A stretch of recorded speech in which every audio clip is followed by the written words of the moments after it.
Terima kasih Anda masih bersama kami. Bagi Anda yang baru saja bergabung, kami hadirkan kembali 3 berita utama hari ini. Jelang libur panjang, ribuan kendaraan padati sejumlah ruas jalan tol di beberapa daerah. Warga desa Bantrangsana, Kabupaten Majalengka resah dengan kemunculan sekelompok musang di pemukiman warga. Puluhan pelajar di Kabupaten Sumedang ikuti festival cosplay anime Jepang.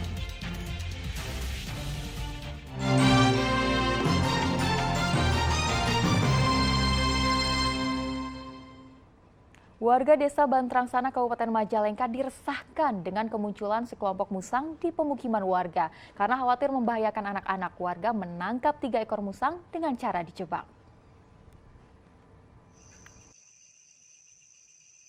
Warga desa Bantrangsana, Kabupaten Majalengka menangkap 3 ekor musang yang masuk ke permukiman warga.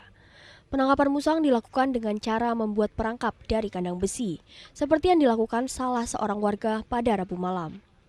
Kemunculan sekelompok musang liar yang kerap masuk ke rumah-rumah warga dan mengambil makanan ini sudah terlihat sejak pekan lalu. Diduga masuknya musang ke permukiman warga lantaran kelaparan dan kurangnya makanan di habitatnya yang tak jauh dari permukiman warga. Karena khawatir membahayakan anak-anak, warga pun akhirnya menangkap musang-musang tersebut. Dalam 2 hari berturut-turut, 3 ekor musang berhasil ditangkap. Itu tahu ada musang itu gimana, Pak? Sebenarnya dari minggu-minggu kemarin tuh kelihatan ada masuk ke dapur, berhubung rumah dekat kebon ya, suka ngambilin makanan, buah-buahan, ya takutnya gigit anak apa gimana, berhubung saya punya anak kecil. Gitu. Artinya sering musang datang ke rumah warga, ke pemukiman? Iya, memang ini juga udah seminggu ke belakang sih, saya pergokin, saya akalin gitu, baru ketangkap sekarang. Setelah ditangkap, rencananya musang akan dilepaskan di alam liar yang jauh dari permukiman penduduk. Agun Gunawan melaporkan dari Kabupaten Majalengka. Puluhan siswa salah satu sekolah menengah kejuruan atau SMK di Kota Cimahi menggelar pameran karya industri kreatif buatan mereka. Berbagai mesin buatan mereka yang bisa dipakai untuk sektor industri dipamerkan di lapangan basket sekolah.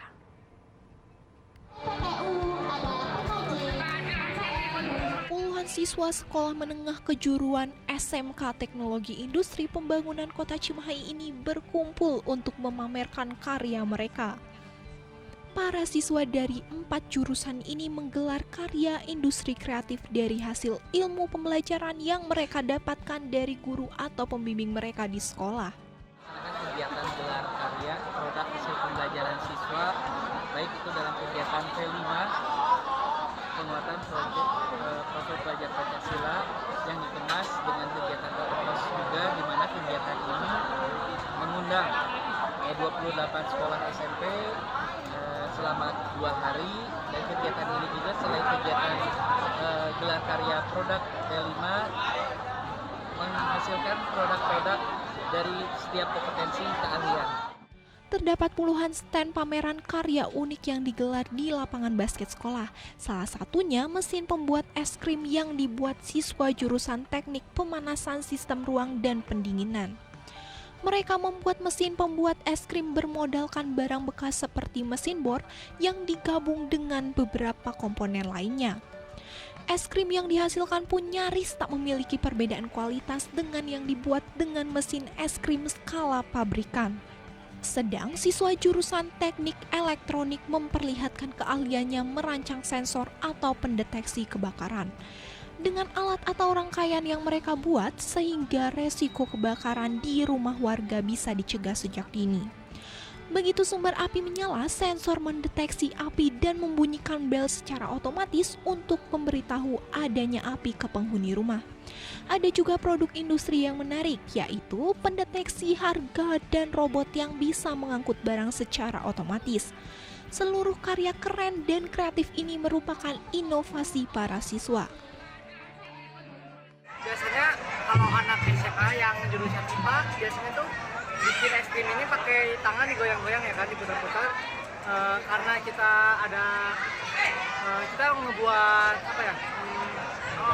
inovasi baru dari barang bekas yang sudah tidak digunakan, atau ini terbuat dari mesin bor. mesin bor dirakit menjadi mesin es krim.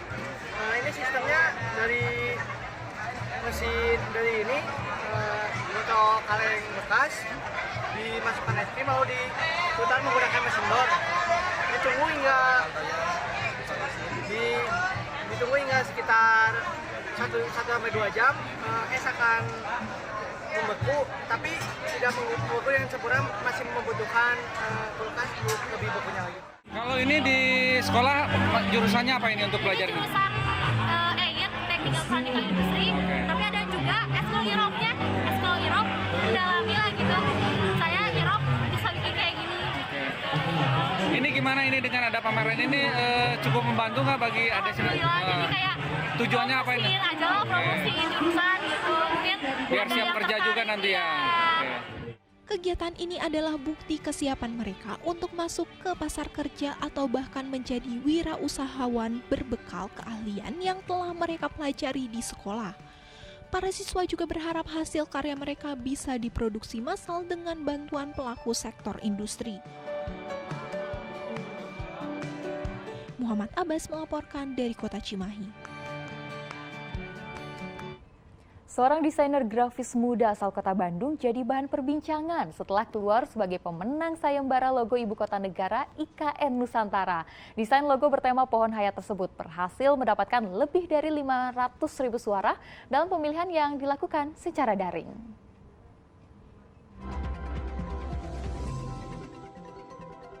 Logo Ibu Kota Negara IKN Nusantara bertema pohon hayat resmi diumumkan Presiden Joko Widodo sebagai pemenang sayembara yang diselenggarakan oleh pemerintah.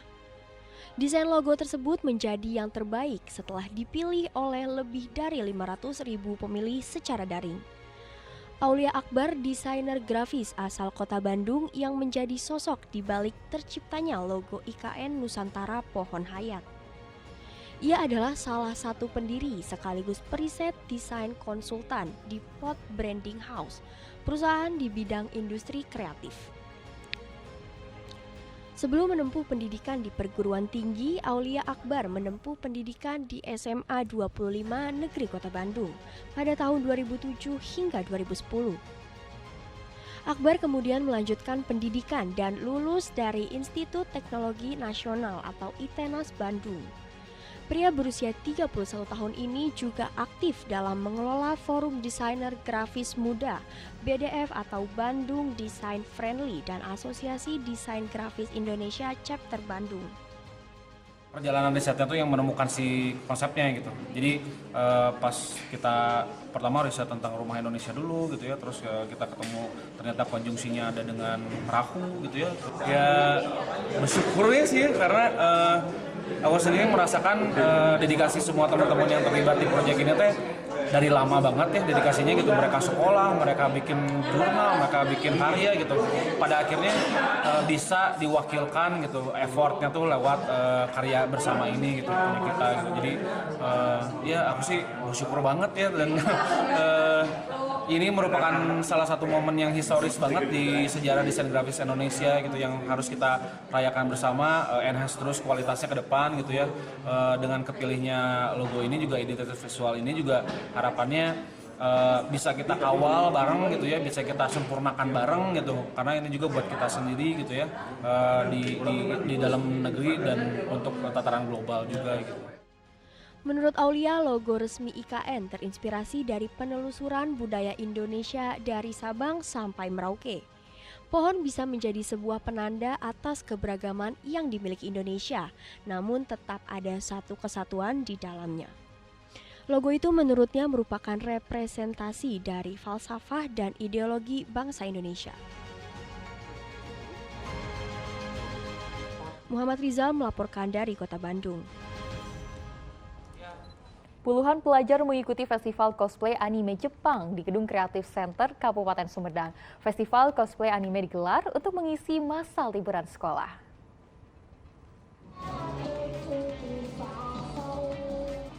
Keseruan tersaji dalam acara festival cosplay anime yang digelar di Gedung Sumedang Kreatif Center Kabupaten Sumedang pada Rabu siang. 52 orang peserta tampil mengenakan kostum berbagai tokoh karakter anime dan game Jepang. Tak hanya dari tingkat SMA dan SMP saja, peserta juga datang dari kalangan dewasa dan anak-anak. Sementara untuk juri dipercayakan kepada mereka yang sudah berpengalaman malang melintang di kontes cosplay anime di kota-kota besar.